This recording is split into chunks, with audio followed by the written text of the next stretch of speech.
In this video, I'll show you how to send money from Western Union to JazzCash. First of all, you need to open your Western Union app. Then you need to click the menu in the top right corner and select Send Money. Right here, you need to select the receiver's country. In this case, you need to select the Pakistan because you're sending money to JazzCash. So let's choose Pakistan. And there's a search in the top, so you can write Pakistan in the search.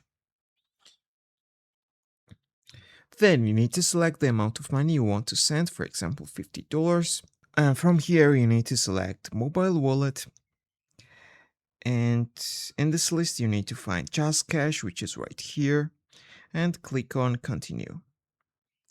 Sorry, I forgot to select the payment method. So first of all, let's choose the payment method.